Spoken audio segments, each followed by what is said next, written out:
Assalamualaikum warahmatullahi wabarakatuh. Alhamdulillahirrahmanirrahim. Hari ini bisa berjumpa kembali dengan Bun dalam pembelajaran matematika. Sebelumnya, bagaimana kabar kalian hari ini, nak? Semoga semuanya sehat walafiat. Anak-anakku, sebelum pembelajaran kita mulai, mari kita buka dulu pembelajaran hari ini dengan mengucapkan basmalah bersama-sama. Bismillahirrahmanirrahim.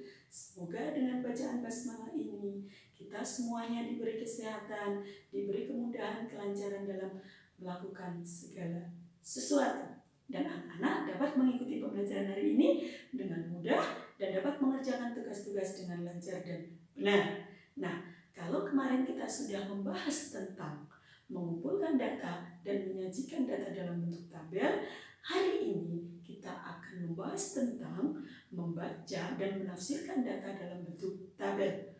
Untuk lebih jelasnya, langsung saja simak penjelasan Bu Uun berikut ini.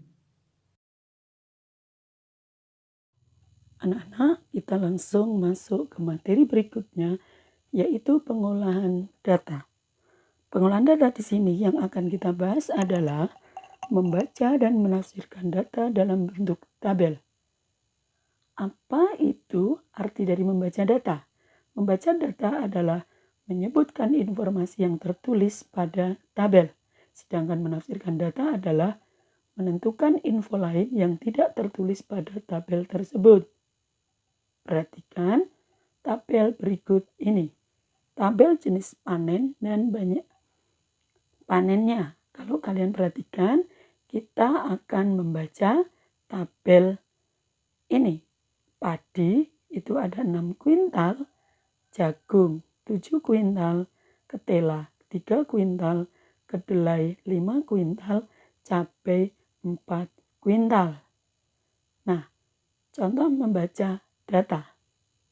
Yang pertama, hasil panen padi sebanyak 6 kuintal.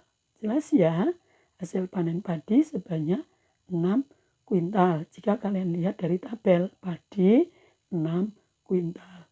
Yang kedua, hasil panen 3 kuintal. Kita lihat, 3 kuintal ternyata ketela. Jadi hasil panen 3 kuintal adalah ketela. Kemudian menafsirkan data. Menafsirkan data tadi mencari info yang tidak tertulis pada tabel. Misal, hasil panen paling banyak. Coba kalian lihat. Yang paling banyak adalah 7 kuintal. Yaitu panen jagung. Ya, panen jagung ya nak ya. Jadi hasil panen paling banyak adalah jagung. Yang kedua, selisih hasil panen jagung dan cabai. Selisih itu adalah besar kurangi kecil. Jagungnya 7 kuintal, cabainya 4 kuintal. Jadi selisih cabai dan jagung adalah 7 dikurangi 4 sama dengan 3 kuintal. Nah, jumlah seluruh hasil panen adalah kita jumlahkan semuanya. 6 ditambah 7 ditambah 3, kemudian ditambah 5 ditambah 4. Hasilnya adalah 25 kuintal. Kemudian Bu Un lanjutkan untuk contoh yang kedua. Perhatikan tabel nilai siswa kelas 4 berikut ini. Di situ ada nilai 70 sampai dengan nilai 90. Jadi anak-anak bisa membaca tabel tersebut. Misal yang pertama, nilai 80 diperoleh 6 siswa. Jelas ya? Kemudian sebanyak 2 siswa memperoleh nilai ternyata 90. Kemudian soal yang ketiga, selisih banyak siswa yang mendapat nilai tertinggi dan terendah dari tabel di samping. Selisih tadi besar kurangi kecil ya, yang ditanya banyak siswa. Nilai 70 itu ada 5, 90 ada 2. Jadi selisih banyak siswa yang mendapat nilai tertinggi dan terendah adalah 5 dikurangi 2 sama dengan 3 siswa. Kemudian untuk soal berikutnya, banyak siswa yang mendapat nilai lebih dari 75. Karena lebih dari 75, maka 75 ini tidak ikut. Maka yang kita jumlahkan adalah yang nilainya 80 sampai 90. Yaitu kita jumlahkan 6 ditambah dengan 4 ditambah 2 sama dengan 12 siswa.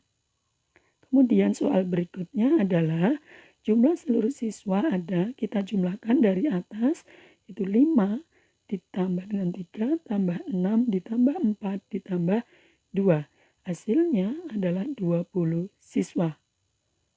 Langsung untuk contoh soal yang ketiga, perhatikan tabel tinggi badan siswa kelas 4 berikut ini.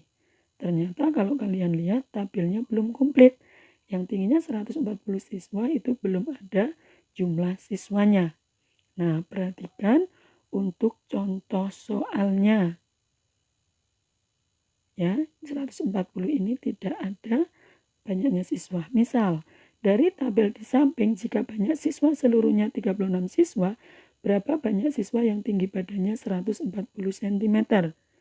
Karena totalnya sudah ada 36 siswa, maka kita bisa mencarinya. Ya, kita bisa mencarinya. Bagaimana cara mencarinya? Yaitu 36 dikurangi dengan 5 ditambah 9 ditambah 8 ditambah 6. Hasilnya adalah 36 kurangi 28 sama dengan 8 siswa. Jadi banyak siswa yang tinggi badannya 140 cm ada 8 siswa.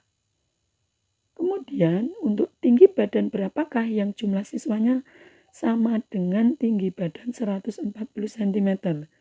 Nah, tadi kita sudah membahas yang tinggi badannya 140 cm ada 8 siswa. Sekarang kita cari yang 8 siswa itu tinggi badannya berapa? Ternyata 145 cm. Nah, karena tinggi badan 140 cm dan 145 cm, banyak siswanya sama, yaitu 8 siswa. Jadi, itu alasannya yang tinggi badan 140 cm itu banyak siswanya sama dengan yang tinggi badannya 145 cm. Jelas ya, Nak? Demikian pembelajaran matematika hari ini. Sebelum kita tutup pembelajarannya, apa yang sudah kita pelajari hari ini? Yang pertama, kita sudah belajar tentang membaca data dalam bentuk tabel. Yang kedua, kita sudah belajar tentang menafsirkan data dalam bentuk tabel. Nah, pesan Bu Un, anak-anak dalam membaca dan menafsirkan data harus memahami soalnya. Apa yang ditanyakan dari soal tersebut, biar anak-anak tidak terjebak. Nah, untuk latihan soalnya nanti Bu Un kirimkan melalui Google Form. Kemudian anak-anak juga bisa berlatih mengerjakan soal-soal di buku paket kalian. Nah, untuk selanjutnya materi yang akan datang kita akan belajar yaitu menggambar diagram batang atau menyajikan data dalam bentuk diagram batang. Ya, pesan Bu Un tetap selalu istiqomah dalam beribadah, selalu jaga kesehatan, kemudian nurut sama orang tua kalian.